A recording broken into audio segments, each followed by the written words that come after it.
Assalamualaikum warahmatullahi wabarakatuh. Bertemu kembali dengan Ibu Noneng pada Mapel IPS kelas 7 semester 1. Baiklah anak-anak, alhamdulillah kita bisa bertemu kembali dengan keadaan sehat walafiat. Kita akan melanjutkan materi yang selanjutnya di pertemuan ketiga setelah kemarin kita memperingati 17 Agustus 1945 di tahun 2021. Alhamdulillah ya, semoga kalian sehat semua dan bisa mengikuti pembelajaran dengan baik. Baiklah anak-anak, perhatikan dulu sebelum kita lanjut ke materi. Nah, di sini kalian harus memahami apa tujuan pembelajaran kita di hari ini. Yang pertama, setelah kalian mempelajari materi ini, kalian mampu menjelaskan pengertian peta. Yang kedua, kalian mampu menjelaskan syarat-syarat peta secara umum. Yang ketiga, kalian harus bisa menjelaskan komponen pada peta. Materi yang lalu, letak dan luas Indonesia. Ada letak secara astronomis, ada letak secara geografis, dan ada letak secara geologis.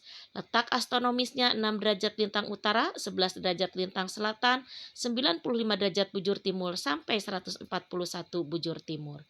Baiklah ya, dihafalkan kembali.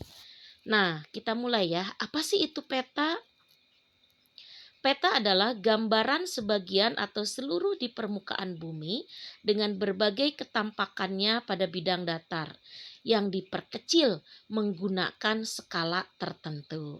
Nah, itu yang disebut dengan peta ya. Selanjutnya, syarat peta secara umum ada 3. Yang pertama ada konform, yaitu bentuk peta yang digambarkan harus sebangun dengan keadaan yang sebenarnya di lapangan. Yang kedua ekuidistan, jarak-jarak yang tergambar di peta harus tepat perbandingannya dengan jarak sesungguhnya di lapangan. Yang ketiga ekuivalen, daerah bidang tergambar bila dikalikan dengan skala sama dengan yang ada di peta. Kalian perhatikan ada peta di sini dengan ada panah-panah merah. Yang pertama ada judul peta, ada lettering, ada tanda arah, ada legenda, ada insert, ada garis astronomi, ada skala di situ ya. Kalian bisa lihat semuanya termasuk apa itu ya? Judul peta, skala peta, petunjuk arah, simbol, ada legenda, ada lettering, ada insert, ada garis astronomis, ada sumber peta, ada garis tepi. Nah, dari 10 komponen ini termasuk ke dalam komponen peta ya. Kita bahas satu persatu. Yang pertama judul peta. Apa sih itu judul peta? Memberikan petunjuk tentang isi dan tipe peta. Melalui judul peta dapat diketahui wilayah yang dipetakan dan data yang diinformasikan. Sehingga bisa memberikan gambaran kepada pembaca. Seperti contoh ada Provinsi Jawa Barat. Nah, itu yang dinamakan judul peta. Yang kedua skala peta. Skala biasanya nih dia tanda panah yang dilingkari merah itu skala dalam peta. Angka yang menunjukkan perbandingan jarak pada peta dan jarak sesungguhnya di muka bumi. Seperti yang tertulis di gambar di situ ya. Ada di samping tuh 1:2.500. Nah, itu ya. Yang ketiga ada tanda arah.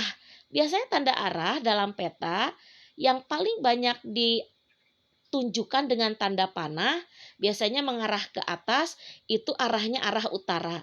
Ketika kita sudah mengetahui mana arah utaranya, maka si pembaca akan bisa menentukan arah-arah yang lain, mana selatan, mana timur, mana barat ya. Yang keempat ada simbol peta. Simbol peta itu ada 4. Ada simbol titik. Nah, ini simbol titik ini untuk ibu kota negara.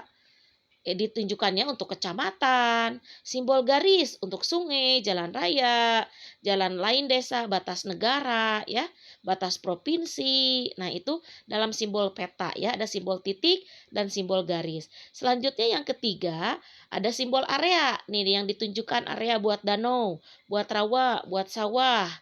buat formasi batuan kapur. Selanjutnya ada simbol warna. Ketika warna putih itu berarti salju. Ketika warna hitam berarti itu gunung. Ketika warna coklat itu pegunungan. Ketika warnanya kuning itu dataran tinggi. Ketika hijau daratan rendah. Ketika biru itu lautan dangkal. Ketika biru tua itu lautan yang sangat dalam. Yang kelima, legenda. Nah, legenda ini biasanya menunjukkan jalan utama, jalan-jalan alternatif ya, jalan-jalan kereta api. Di sini ada petunjuk arah, misalkan ada bengkel di daerah situ ya. Terus ada rawan kecelakaan daerah situ, tanda-tandanya. Jadi legend di situ ya. Yang keenam, ada yang disebut lettering. Lettering ini adalah cara penulisan dalam peta. Kalau ibu kota hurufnya kapital tegak berdiri. Contoh di situ yang ibu sudah kasih tanda panah merah. Asia. Nah, kapital berdiri, beda lagi dengan yang dilengkari. Ya, itu Indian Ocean misalkan ya, Samudra India. Nah, itu miring tapi kapital. Yang ketujuh, garis astronomis. Nah, garis astronomis Indonesia terletak di mana? Secara astronomisnya garisnya harus ditentukan dulu. Di mana 0 derajat, di mana 11 lintang utara, di mana 95 bujur timur, di mana 11 derajat lintang selatan, di mana 141 bujur timur. Jadi tidak keluar dari letak secara astronomisnya. Yang kedelapan ada yang disebut insert.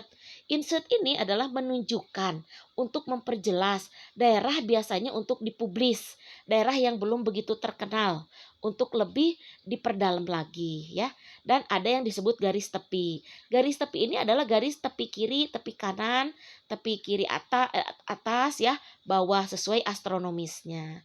Yang terakhir ada yang disebut sumber peta. Biasanya dituliskan di pojok kiri bawah atau kanan bawah ya. Jadi keadaan geografis dinamis, tahun pembuatan petanya kapan, siapa yang membuatnya, petanya peta apa. Nah itu jadi si pembaca bisa mengetahui sumber peta ini dari mana. Nah itu ya anak-anak ada 10 komponen pada peta.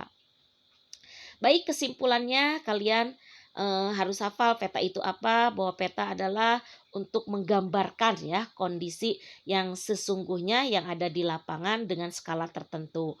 Komponen petanya ada judul peta, ada insert atau penunjuk arah, ada simbol, ada legend, ada sumber peta, ada tahun pembuatan, ada skala, ada garis tepi dan lain-lain. Nah, anak-anak semuanya, tibalah kita kepada penugasan untuk hari ini. Semoga kalian bisa memahaminya walaupun dengan secara singkat. 3 hal yang harus kalian mampu menjelaskan hari ini. Yang pertama, apa yang disebut dengan peta. Yang kedua, jelaskan syarat-syarat peta secara umum. Ketiga, sebutkan komponen-komponen peta. Mudah-mudahan kalian bisa sudah di luar kepala untuk bisa menjawabnya dari awal ibu jelaskan ya. Anak-anak, hidup ini sebenarnya sederhana, hanya kadang kita sendiri yang membuat rumit dengan segala rencana dan keinginan-keinginan kita. Oke, terima kasih anak-anak untuk pembelajaran hari ini. Semangat selalu, wujudkan mimpi kalian. Bangun dari mimpi, wujudkan mimpi tersebut. Terima kasih. Wassalamualaikum warahmatullahi wabarakatuh.